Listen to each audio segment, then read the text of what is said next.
please welcome the cast.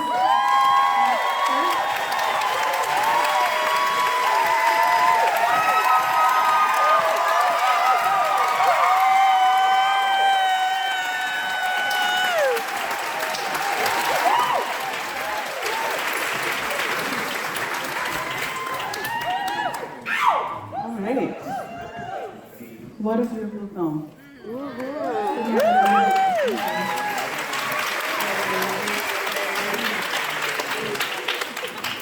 Okay, so we're going to have a little bit shorter time. So I will ask maybe 2 questions, and then we'll open it up to the audience.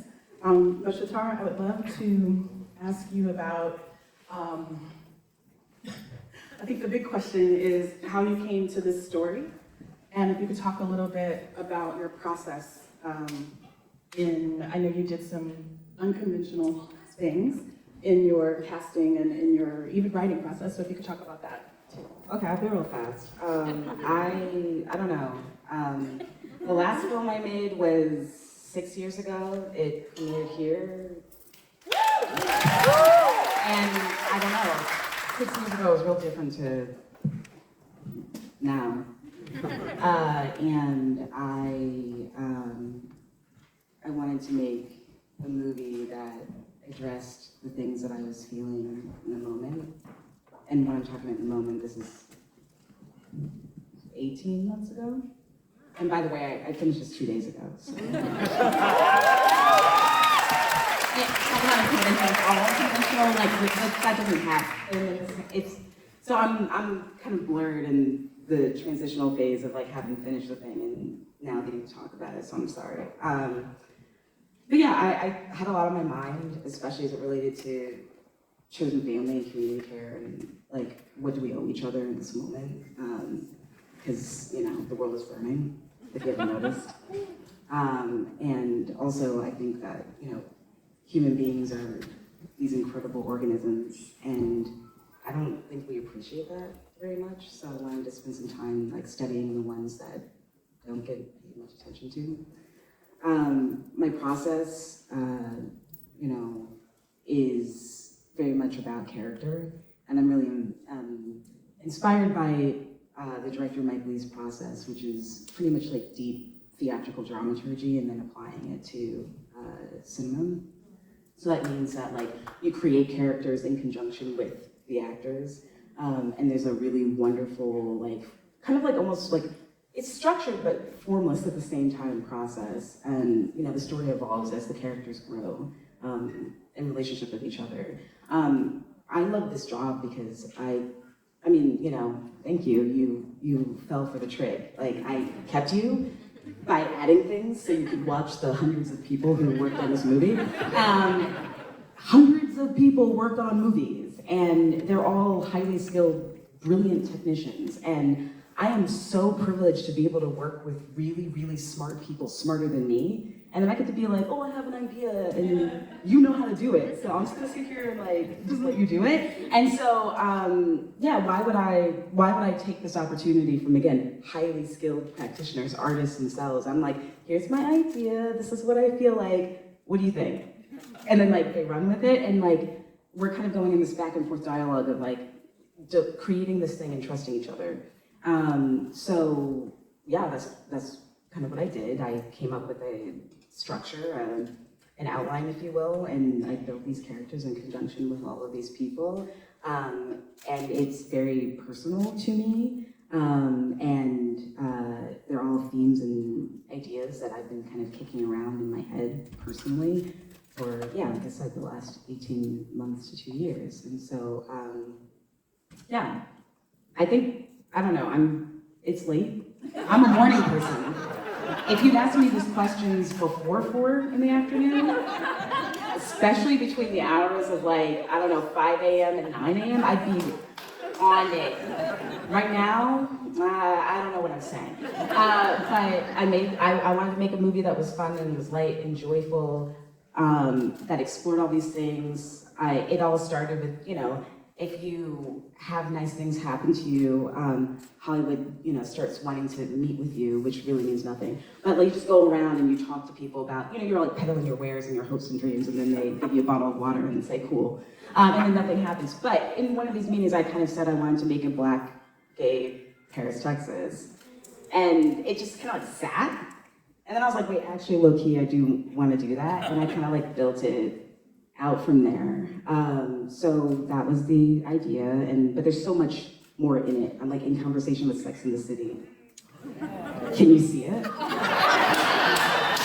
Let's talk about it. That would be fun. That's a fun conversation for me. But there's all this stuff that like I'm playing with and I'm poking and I'm exploring, and I got to do that and play with some of my favorite people in the whole world, some of my best friends in the whole world, some of my family. And I'm so grateful and happy. So, yeah, I didn't answer the question. For each of you, as all of the cast, I would love to ask you, what made you say yes to participating in this film? I'll start with you, Tina. Wow. I mean, it's so rare that you get to participate in something that you didn't make yourself, that is an ode to everything you believe in, and an ode to everything that also gave you life and made you feel like there was like a real place to thrive. And I mean, I say this, that I feel like all of our ancestors were like around a fishing lake together conspiring, because the dream sequence that Z keeps coming back to, those colors, I dreamt it like many times a week before meeting with Shatara. And then Shatara spoke about that dream and then spoke about Z, and Z had gone through everything that me, Danae, had just gone through, and it felt like it was brought directly to me. And so it felt like it was like a meeting of my gifts and my spirituality in like a really magnificent way. And so I'm humbled, and it like increased my faith exponentially. And then we all sort of had our own similar stories like that. Yeah, I would say it's the same, like, it felt deeply ancestrally divine and ordained. It felt like someone was like reading my therapy sessions to me. It felt, I mean, we had a Zoom and we talked, and it just felt like literally this is my life in some way, a strong way. I connected with so much of the character. It felt, when I heard there was mostly dark-skinned people leading the film, I was like, like that never happened, so that excited me so much. I mean, yeah, everything about it just felt like it was handed to me by my grandmother. I had a very similar experience, and I almost backed out. I had a lot going on at the time, and Shatara had explained to me the story, and as soon as they did, I said, yes, yes, yes. And then my mom got cancer, and it was a strike, and there was a lot going on in my world. And so I think I was in New York after going to her chemo sessions, and I called Shatara, and I was like, I don't know if I can do it. And they were like, it's okay, and gave me the freedom to make the choice. And I think that also when we had calls, Shatara was like, your character is, semi-depressed, going through a panic attack. And I was like, got it.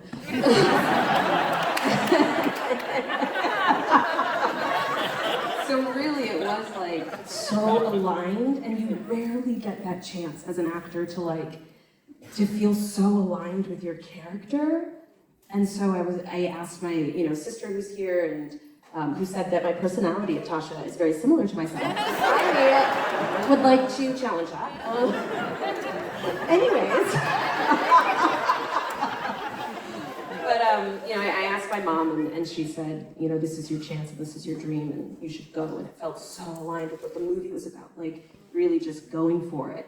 And yeah, even though Tasha can't, I loved playing that character, and so I had to say yes.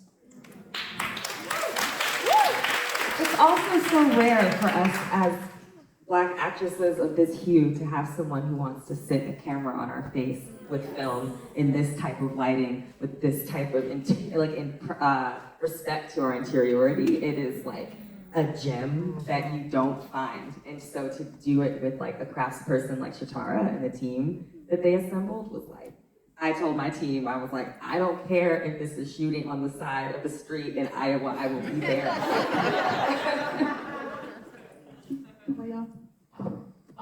So I said yes because I was in Chicago and I get a text early in the morning, but for me early in the morning was probably like noon or 1. And it was Shatara saying, the second film is finished, do you want to be in it, yes or no? And I said yes, and I went back to sleep. But I said yes because Shatara has been part of my chosen family for years, since we were literally 18, 19 years old. 16. 16, you're right, 16. I was trying to act out. Journalism camp. Journalism camp. But as an artist, as a poet, as a performer, I've been blessed to have these opportunities throughout my life where we gather in artistic community, and when you know, and when you're working with people that believe in you and you believe in their vision, you know. And I've had those experiences throughout my career as a poet and a performer, and knowing Shatara and knowing their vision and knowing their brilliance, it was a no-brainer. I trust this person 100% with their vision and with including me in it, and so it was an automatic yes, automatic. Yeah, I would say that mine wasn't too different because I think of Shatara as my family and my found family, and it felt very much like these were conversations that we had much of the pandemic. We spent a lot of time talking about how to take care of each other and community and supporting each other, and thinking beyond how we do that beyond being superficial. So when this opportunity came up, they kind of wrote something for me. I was like, okay, well, I guess I really can't say no because I really spent all the time talking to you about these things. So yeah, and I just felt this was a way to explore something in a really safe, warm environment.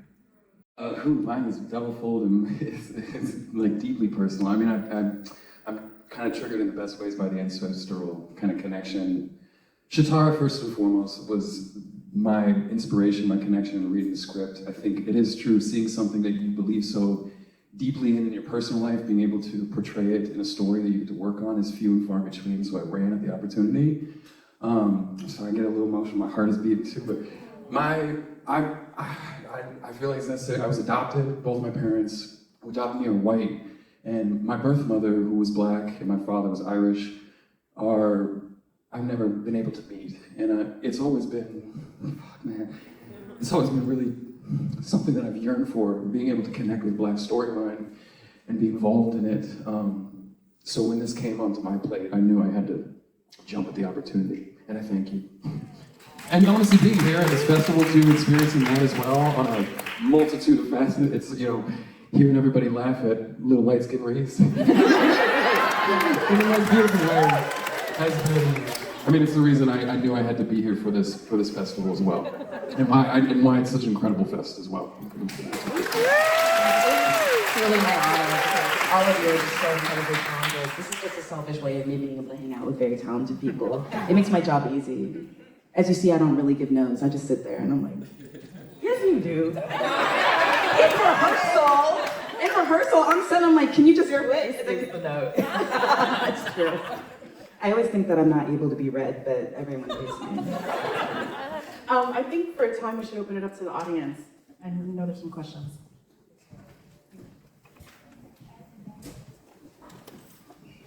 Hi, you guys. Oh my goodness. First of all, that was amazing. And you bringing up Sex in the City. I was not thinking about them women. This is. That's how it was a conversation. I made you forget. I did. I don't know them. For me, it felt like in the film that it was just a lot of just uncovering and releasing. And I wonder, by the end of the film, what are each of your characters saying no more to? I can't really answer that.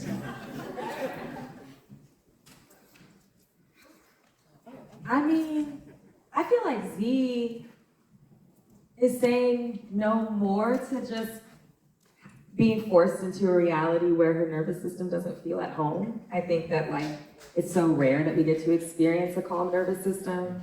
And I think once Z experiences it, every time she gets to learn a new part of herself, and I think she realizes that is a value to center your life around, and everything else gets to fall around it. And regardless of what family looks like in that context, what work looks like in that context, that is the North Star. And for me, as I was going through my own healing process, it was like such a liberatory thing to practice that together. I didn't realize I was an introvert until working on this film, because I just didn't feel the need to perform. And I was well, and I was just tired and a little shy, and they would always find me kind of sitting in a tree, literally. And it was really special to practice that. And so that door, I think, is what Z's crossing. Unfortunately, I don't think Tasha crossed. That's a lie. Tasha says no more to something. She literally walks out. She said no more to that friendship. No more to the friendship, but also no more to living in what Tasha believes is a falsehood. And I don't think that Tasha represents like that person who grew up with parents who were always like, you gotta work, you gotta work, you gotta work, you gotta hustle, you gotta work, you gotta be successful, you gotta take care of us, we are your unit. And I think that her reality is, you gotta work, you know? So I guess she says no to freedom. I know. Next question. I feel like Kel probably says no more to like the bondage of the world and the bondage of gender and the bondage that their parents put on them around who they're supposed to be or who they perceive them to be, and releasing blood is thicker than water and actually finding chosen family and deciding what is love and what do I want and how do I want to be treated, like curating their own utopia for themselves and finding their peace. And they say no to some friendships with love. I think it's clear Tony is saying no to men who don't pay the rates. Who don't pay the rates. But I think in kind of like a metaphorical sense, she's saying no to these systems that drain us as creatives, these systems that suck us of our gifts. I truly honestly believe that as artists, all of us on stage, everyone in front of us, our gifts are a duty. Like, this is a duty we have to the ancestors, to the culture, to the future, to ourselves, what we do. And so, to me, Tony is saying no to these systems that are sucking her and sucking her family, sucking her community, sucking other trans women, sucking sex workers out of their gifts, their creativity, their passion, their love, their solidarity, and giving nothing in return, right? So that to me is what I wanted to bring to Tony's character, her obviously very clearly saying no to. Of love that were expressed in the film. And so I'm just curious about whether or how your understandings or ideas of love changed over the course of the film, or maybe were affirmed as you were making the film.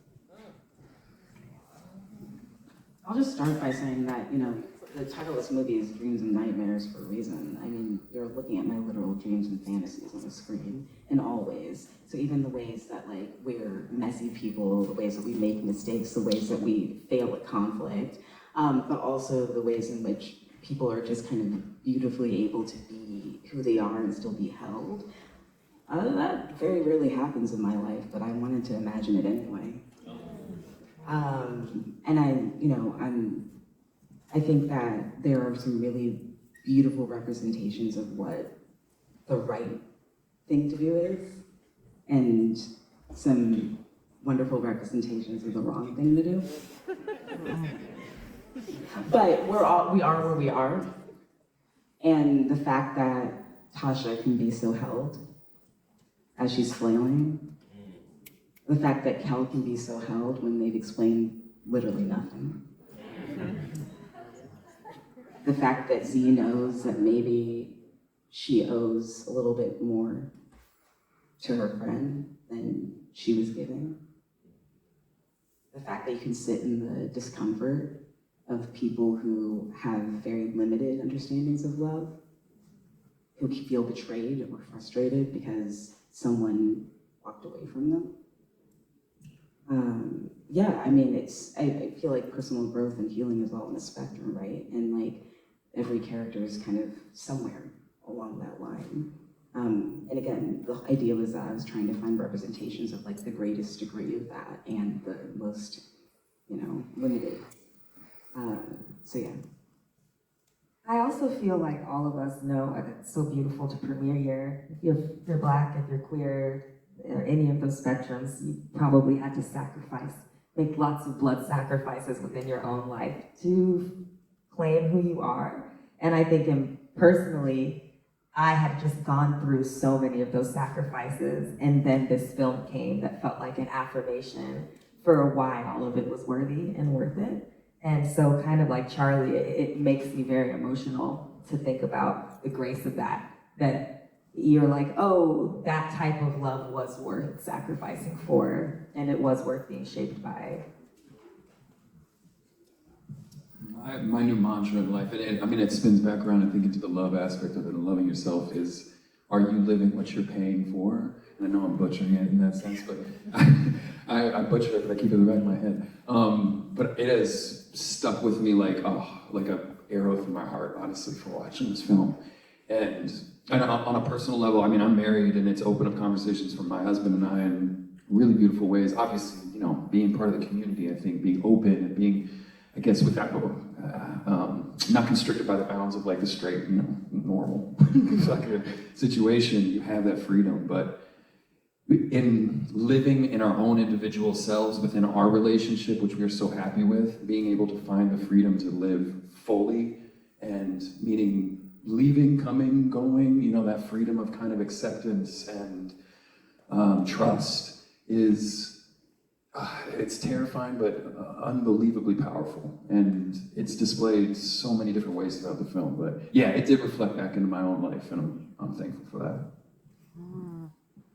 I think it affirmed me. I feel like this planet is always like, at least as a Black, non-binary, lesbian, dark-skinned, they're like, who the fuck do you think you are to be confident and to walk in the room and say, I know who I am, I have gifts, this is my body, and I deserve to be here. And I feel like with generational trauma, it's been a lot of, walk into these rooms and be humble and almost shrink yourself to a way, but do great work, but also shrink yourself. Just these games that were exhausting to play, and I got exhausted with playing, and then I felt like the world gaslit me over and over and over again to feeling like maybe I am doing too much, maybe I am being arrogant, maybe I am, I just questioned my body and myself consistently, and I feel like this piece affirms no, the love that you are giving yourself is what you deserve. You may not have seen it, and you may have seen things that have been normalized that are so toxic, but that is not what I want for myself, and that's not what I want from those who love me. And it really did, not to bring back the curate your own utopia, but being delusional, it gets you far. And it just led me to lean in to the delusion and manifest and know that there's more than what the world has taught me I'm supposed to deserve. That's not enough. I want more, and this is what love is. And so I feel like that really affirms no, keep treating yourself the way you want to be treated, keep asking from others, this is what I want, keep having boundaries, etc., etc. One more question. Holy shit, I did not realize that was gonna do what it did. Very few lines were actually written in this script. Most of it was improvised. That was a line that was written. And I guess it's but only because it was kind of like a throwaway, but not fully. I don't know. Again, the world is on fire. People are just getting killed for no reason. Truly. We just went through a massive, technically it's still happening, pandemic, and we not grieved, we not even recognized that people have died again without the resources and support that they needed. The systems are failing us, they were already designed to, but it's obvious that they're failing us. It is bad, shit is bad. So it's if shit is so bad, why are we doing this?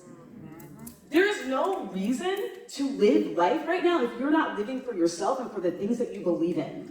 There's no reason to do anything that is difficult and absurd and dance with capitalism unless it's aligned with what you believe in. this shit that I do, I have to like dance with the devil all fucking day. So I do it because I have a reason to. If you do not have a reason, stop. Because I don't know how long we're gonna be here for. It's just truly.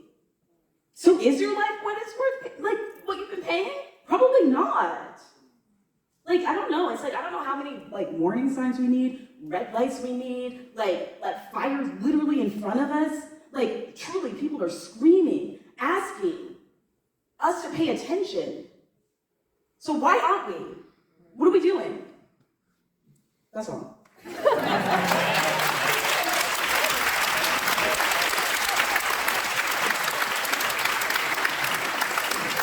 I think that's how we end this. Shatara, thank you so much.